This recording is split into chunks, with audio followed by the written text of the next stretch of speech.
On the verdant green side of GSL dual site, we have our Zerg player barely losing the last game. Can he pull it together, play a little bit safer this game? He is. FXO Lucky. FXO Lucky doesn't want to rely on luck, though. That's not a good way to play. Relying on luck. And here's our actual Lucky player. From the team NS Hoso over on the right side of the map, the scary side of GSL dual side, he is. NS Hoso jjakji. jjakji. Probably means something. I wonder what it means. I'll have to find that out. Very good question. He's got a ring around his neck and a chain. Maybe someone He's on the Mordor side already. He can just toss it right into the volcano. That's convenient, isn't it? Except I don't know if he has the willpower to do so. The corruption of the ring might force him to go mad and evil instead. He's like gonna do it, and then San comes in, and he's like, "No, the ring is mine." jjakji. Exactly. They start fighting over it. Throw the ring in. No. Sage is just like there. He's like, "Throw it in." He finally does it. Actually, no. San takes the ring and falls into the lava himself. Right. And that's why we don't see him in the GSL anymore. After biting jjakji's finger off. Ouch. And which makes it really hard to play, so props to jjakji for playing one finger down. That's impressive. So hatch first for a Zerg player Lucky. You could probably play StarCraft without like your right pinky. Oh yeah. Be okay. Well yeah, there's people that can play. I mean there is even that famous match with a Boxer playing against that blind player actually. That's right. Yeah. So yeah, hatch first for Lucky. And a very normal opening from jjakji as well, going for that barracks and then refinery.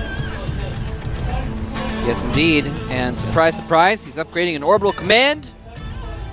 Normally the walling right off thing to his do at ramp this point just in case. Yep. Curious what we're going to see with this gas. He's up to almost 100. We might see a factory pretty quickly. Yeah.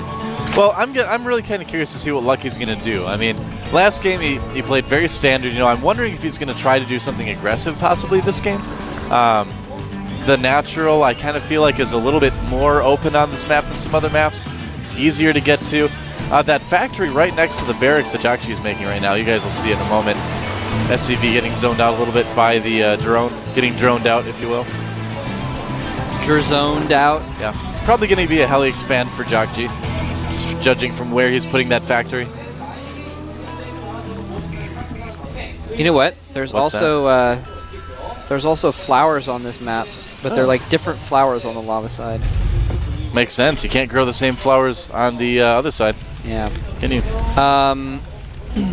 Looking around for creatures though. There's a scantipede. Scantipedes. Yeah, man. This is the map with scantipedes and sheep. Sheep? Yeah, there's sheep. Oh, there is a sheep. Oh, you can't click on the sheep though. No, you can't. They're strangely unclickable. They have special powers. Wow. That Zergling kind of hiding in the bushes there. And the SCV looking for that gold as well. You see players try to steal golds quite a bit on this map, actually, because they are quite a bit out of the way. But now people are scouting for it all the time, so we might see it even less. I actually saw a game once that I casted with 6jack's Vibe where he didn't expand to his normal naturally. He actually just took both golds and then went for huge amounts of speedlings. Yeah, Zerglings of speed. That'd be fun. Yeah, it ended up working for him that game. Pretty cool. We do have the Blue Flame Hellions being upgraded now. And a Hellion coming out, so he's going to have a few pre-igniter upgrade Hellions before too long. Yeah, this is a very, very normal opening and for jjakji right now.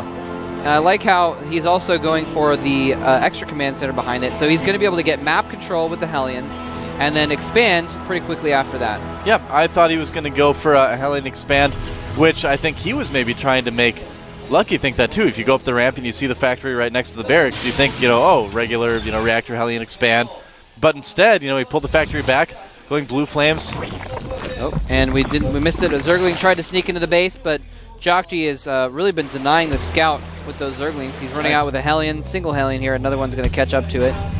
And it's going to try and put on some pressure, but Lucky has a nice wall. He's got a couple spines. He's got an Evo chamber blocking things. He's got queens blocking it off, so I don't think these Hellions are really going to do any damage. Yeah, really nice building arrangement by FXO Lucky right now. Those Hellions aren't going to be able to get in and do too much of anything. They might be able to roast a drone or two before they die, but... I remember Lucky had really good building placement against Jinro as well. Yeah. Well, that's something that we're going to have to see Zergs do more and more lately now that Blue Flame Hellions are becoming that much more popular. Yeah.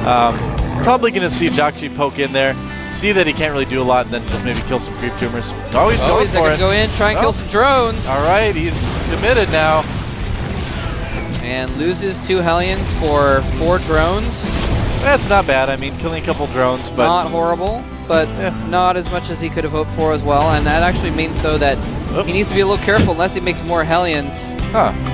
He's not going to have too much map control. What just happened there? Only 4 Marines jumping into that medevac. Might be leaving room for 2 Hellions. I think that's what it will be. Nice idea for a drop there. Maybe those Marines paid for first class, so they have some more leg room. Maybe. Man, the Hellions are the ones that need the leg room. Pretty long. They need the wheel room. Yep. There, you're right. There's 2 Hellions in that medevac as well. Now, I believe there is a spine crawler in Lucky's main. There is not, actually. Oh, there's a spore in a bad location for it. Well, it's not bad, but it's a location that's not going to help here. Here we go. Drones making a run for it. They are lined up quite nicely. Oh. Whoa! Oh, he might get a huge amount here. Nice! Another set of roastings. He does. A set of roastings indeed, Moletrap. And he drops that out. Look at that. Killing 12 more workers right there with that drop. Not bad at all. Doesn't lose the medevac either. Very important to keep those alive. Nicely done. Very nicely done, yeah. Stim is just starting now, and Siege Tank. So he's actually going to switch out. He's use these Hellions for pressure, and now he's going to switch up into a normal sort of tank marine medevac sort of play. Yep. And this is going to work pretty well because he's set Lucky behind a lot. He actually killed some Overlord with a Viking. Yeah. Got a single Viking out with his medevac. So Lucky's supply blocked. Now, and really far behind. Yeah, he is at the moment. One thing that's kind of cool that Lucky was doing is that he went for a pretty quick lair, and then immediately after the lair went for burrow right away before putting his spire down. So that's could be another reason we're going to see some Zergs get that quicker lairs, just to get burrow that much faster, just because we see so many Zerg players trying to bait Marines over the burrowed banelings with the Mutalisks now. So we're going to see that upgrade a lot more soon. Wow, it's a Viking flying through a cliff. That was amazing. Whoa. That Viking is incredible. It's like Star Fox. Flying through like the tunnels and the cliffs and stuff. Maybe a hidden tunnel there. So he's actually replaced that spore in the back of his main. Definitely a better place for that spore crawler. And so this Viking is going to maybe... Actually, he's going to get another Overlord, but... Oh. Yeah, Lucky supply blocked again. Wow. And he keeps getting supply blocked and then making 1 Overlord, so he's actually not really able to produce as much. Still managing to keep his money low, though, somehow, possibly with all these upgrades. Well, I mean, when you don't have a lot of drones, it's easy to keep your money low. Yeah, it's true. It's a good point. jjakji is checking around the map. We can see on the mini-map his force heading around the bottom right, just checking for that gold base before moving in to possibly put some pressure on Lucky's natural expansion. And here comes the push now from FXO Lucky. He's going to check for that third. Oh, and a drop at the same time at the main. Not a lot of offensive units to defend against this, just because Lucky's had to make so many drones to replace the ones he lost. Losing his medevac, though. And look at that, the drones coming back before the Marines leave. Whoops. Uh-oh.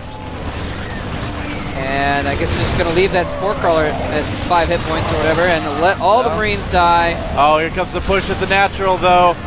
Nice. Kills off the spine. He's got... Yeah, I don't know, though. 3 siege tanks there. A good decision by jjakji to pull back. He was about to get crushed by those Zerglings and Mutas. Yeah. Yeah.